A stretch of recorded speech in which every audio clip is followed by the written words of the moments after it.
let go of this. Christ died for my sins. He saved me. He says, brother, it is your determination, your will, your faith that saved you. He says, no, Christ saved me. As if he's he's terrified. He says, you want to drown him again, you want to push him back into it. Which is not the case. So you see now, we have to give the people an alternative. They haven't got it. The only book they know is this. And this book they can see, the bulk of the people, they can see, man, what mess it has made. It hasn't got answers to the problems. So when he lets go, or he grabs anything. Hare Krishna movement. You know, the guys with the little pigtail, they go around dancing with the yellow saffron clothes and with the drumming.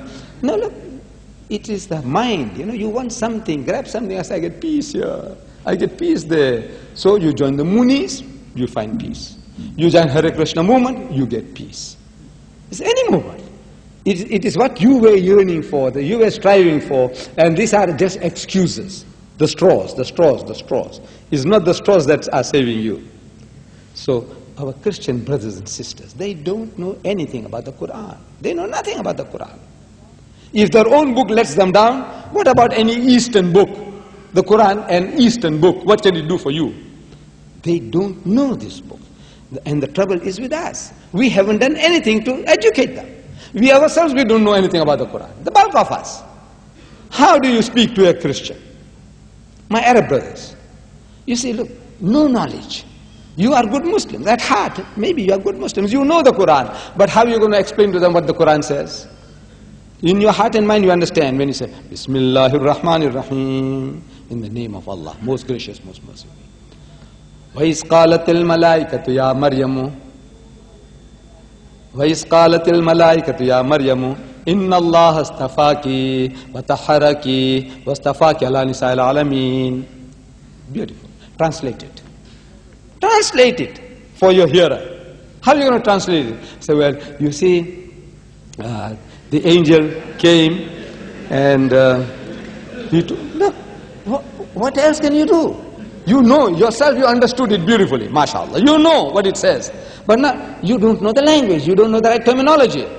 See, you are just a new person here. You know, you are maybe a mathematician and electronics and all that. But this language, how to translate what you are reading, you don't know. So, my brother said about you people, he said, look, those Qurans are for the non-Muslim, American. He didn't use the word non-Muslim, but that's what he meant. American, most of you might be born here, you're also American. Muslim, born here, you're American. But he said, no. He had in mind non-Muslim American. So he let them have it. But that's also not good enough. You see, you as a Jew Arab also need it. Believe me, you need this translation. In this environment at home, you don't need it. Allah, in the sight of Allah, you don't need it. Translations you don't need. But now to talk to this in this ocean of westernization, Christendom, English environment, you need a translation to put the correct words, correct meanings of what you are reading.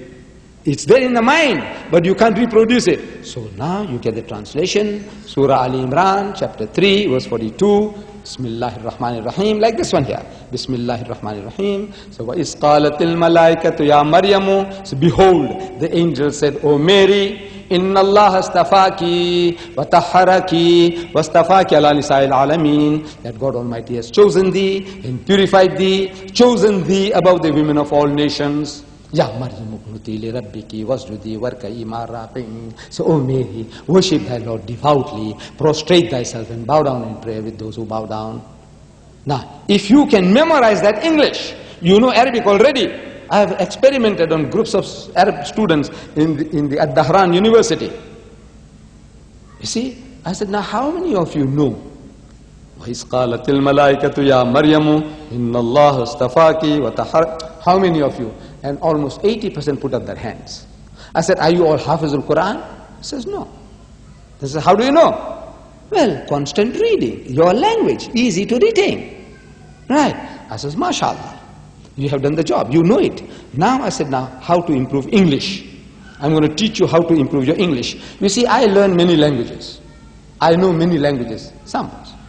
I can quote you Indonesian, Swahili, Spanish, what language? Nigerian, Zulu, Tswana, Afrikaans, Zulu, Arabic, Hebrew. What language you want to hear? Tell me quickly. Of this I have named. What language you want to hear? Huh? German. I didn't say German. Come on. Any. The languages I said, Swahili, Indonesian or Malaysian, Spanish. Huh? Swahili. Tazameni mikono yangu na miguu yangu. Yaguwa ni mimi mwenyewe. Mshige ni muone. Waguwa roho haina mwili na mifupa. No, I learn languages, different languages. It serves my purpose, you see. This Swahili opens the doors for me in Kenya. You see, they don't allow South Africans in Kenya. Then when I reached there, sometimes twice I got stranded in Nairobi. 24 hours to catch the other plane, no way out. I can't go out, I got to remain. So I have to keep myself occupied or go mad. So I keep busy. Every Kenyan I meet, the officer with his uniform, I says, I was trying to learn your language. I said, yes. I said, look, listen, I don't know whether I'm murdering it, but listen, and I start. I said, tazameni mikono yangu na miguu yangu.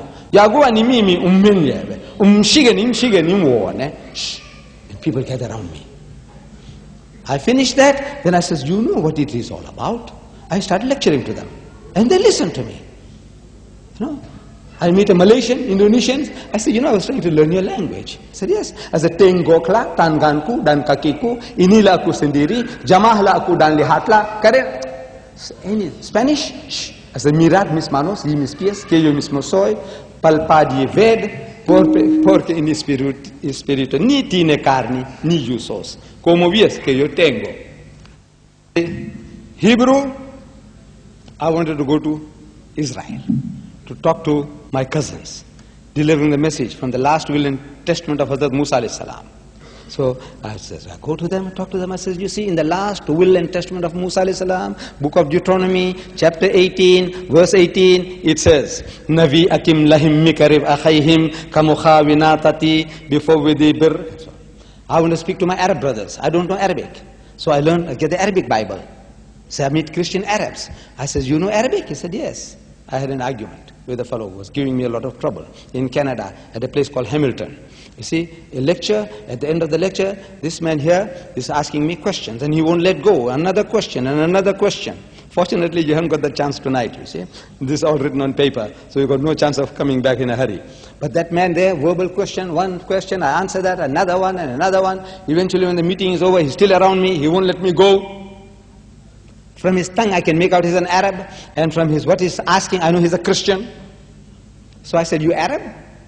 He said, yes. He said, I'm a Christian from the Lebanon. I said, you know Arabic? He said, yes. Of course, he says, that's my mother tongue. I said, go, you don't know Arabic. This is intellectual judo. You know judo? Intellectual. You say, no, I mustn't do it like that. So I said, look, you are 1,000 million, you're doing your own way. Go ahead, I'm not interfering with you. This is my way, you see. When I was young, I did judo, I did boxing, I did wrestling, I did weightlifting. Therefore, you see, I'm 69, I'm still standing straight.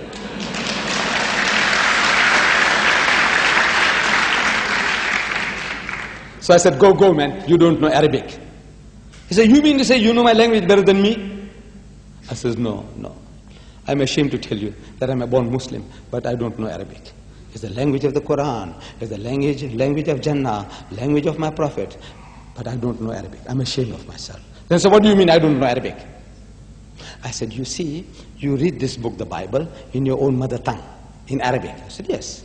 And I said, you are understanding the exact opposite of what you're reading. Not what is there. If you are told in the Bible, thou shalt not commit adultery, you are understanding as if it is saying, thou shalt commit adultery. So, what do you mean? You take me for a zombie? I said, no. I said, look, I will prove it to you. I will prove it to you. So I said, you remember when Jesus went to that upper room where they had the Last Supper after his alleged crucifixion? I said, he goes in and he wishes his disciples, Shalom Alaikum, peace be unto you, in Hebrew, same as Salam Alaikum. When he said, peace be unto you, I said, his disciples were terrified. So why were they terrified? When you meet your long-lost master, your uncle, your grandfather, you're happy. The Arab, as he embraces one another, kisses one another. I used to feel very funny before, but I'm used to it now. Some people in the middle, they kiss on my forehead. You know, it feels so funny, you know. But now I'm getting used to it. However, the Arab or the Jew embraces one another. See, his master embraced. Instead of doing that, the guys are terrified. I said, why were they terrified? He says, no, Luke tells us, chapter 24, verse 36, that they were affrighted because they thought he was a spirit. I said, did he look like a spirit? He says, no. Then I said, why should they think the man is a spirit when he didn't look like one? He's puzzled. So I said, look, the reason is I gave all that. Then I said, you know, Jesus wants to assure them that they're not what they're thinking. They're thinking he has come back from the dead. He's resurrected. So he says, Unzuru ila yadayya wa rijlayya. Says, behold my hands and my feet. Inni ana huwa, that it is I myself. So husuni wanzuru, say, handle me and see. Fa inna ruha laysa lahu lahman wa izamun. For a spirit has no flesh and bones, as you see me have. And they felt him, and they believed not for joy, means they were overjoyed and wondered. What happened, man? We thought the man was dead and buried.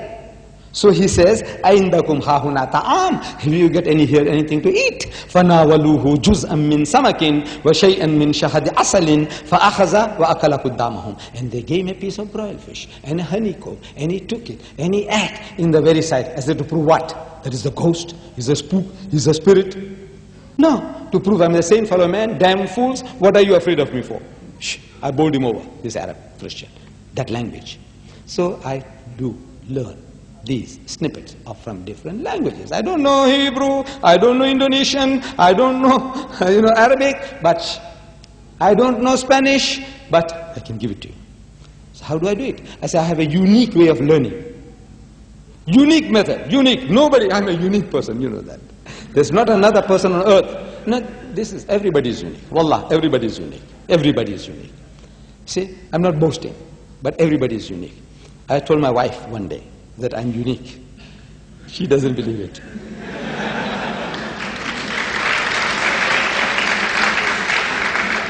But I proved it to her.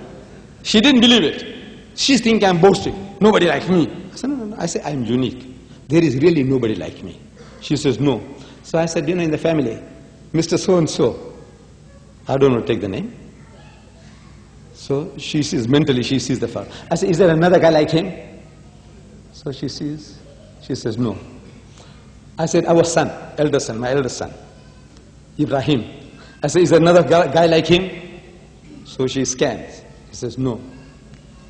I said, your brother, Ibrahim, her brother. I said, is there another guy like him? So she scans. She says, no. I said, you see, I tell you, everybody is unique. But I have a unique method. It is unique. I said, you see, I use the Bible to learn this language.